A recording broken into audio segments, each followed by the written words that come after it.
ৰাজ্যত এফালে চৰকাৰে যিমানেই দুৰ্নীতিমুক্ত অপৰাধমুক্ত অসম গঢ়াৰ চেষ্টা কৰিছে তাৰ সমান্তৰালভাৱে অসৎ উপায়েৰে ধন সংগ্ৰহত নামি পৰিছে একাংশ পাবত গজা সংগঠনৰ নেতাকৰ্মী। বত্ৰদবা উন্নয়ন খণ্ডৰ অন্তৰ্গত ওপৰ ডুমডুমীয়া গাঁও পঞ্চায়তৰ আব্দুল সুবানৰ পৰা PMY গৃহ নিৰ্মাণ কৰি থকাৰ বাবেই হিউমেন ৰাইডাৰ্ছ নামৰ সংগঠনৰ নেতাকৰ্মীয়ে ধন দাবী কৰাৰ ভয়ংকৰ অভিযোগ। দেউতাৰ নামত এটা ঘৰ পাইছে, মোৰ জনামতে আধা বিঘা মাটি বিক্ৰী কৰি ঋণদাৰ কৰি ময়ো মানুহৰ পৰা ঋণ খুজি আনিছোঁ প্ৰায় 4-5 লাখ টকা। মানুহে বহুত পইচাৰ কাৰণে পুৰা হাৰা মোকো দি আছে। মোৰ জনামতে ঋণদাৰ কৰি ঘৰটো বনাইছে। এইটো ঘৰ বনোৱাৰ বিৰুদ্ধে মানুহ কেইটামান লাগিছে মানে কিবা লালহাত লাগিছে মোৰ জনামতে, নহ'লে আৰু কি বহুত মানুহে ঘৰ পাইছে, ঘৰ পাই পেলাই বিল্ডিং বনাই আছে, কোনো আপত্তি নাই। সংগঠনটোৰ 3 নেতা মুক্তাৰ হুছেইন, আব্দুল ফাতাহ আৰু নগেনে দীৰ্ঘদিনৰ পৰা ধন দাবী কৰি হাৰাশাস্তি কৰি অহাৰ অভিযোগ পৰিয়ালৰ।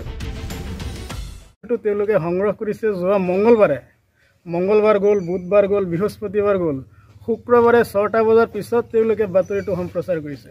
কাৰণ এইকেইদিন অপেক্ষা কৰি আছিলে যে মই তেওঁলোকৰ লগত কিবা যোগাযোগ কৰোঁ নেকি।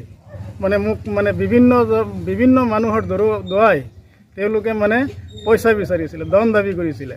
চৰকাৰী ঘৰটো পাইছোঁ, পাছত তাৰ লগত সংযোগ কৰি মাটি আধা বিঘা বেচিলোঁ, বেচি পেলাই পাছত আমি ঘৰটো উঠাইছোঁ। আমাৰ ডাঙৰ ককায়ে চৰকাৰী ঘৰ এখন পাইছে, পোৱাৰ পিছত এতিয়া আমাৰ খোৱাৰ পিতাকাহঁতে ধৰক বিল্ডিং ঘৰ বনাইছে। এতিয়া আমাৰ দাদাৰো এয়া আপত্তি এয়া বিল্ডিং ঘৰ বনাবলৈ।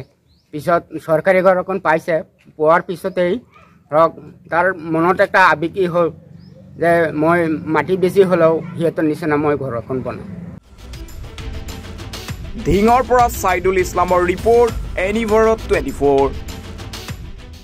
অত্যাধুনিক চিকিৎসা পদ্ধতি আৰু কাৰিকৰী কৌশলেৰে সমৃদ্ধ হৈ ৰাইজৰ সেৱাত মুকলি হ'ল JNSM পলিক্লিনিক কাম diagnostic centre and multi speciality hospital.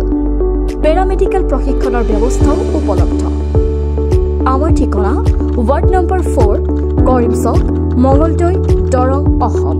Phone number 6001887100 আৰু 6003048093।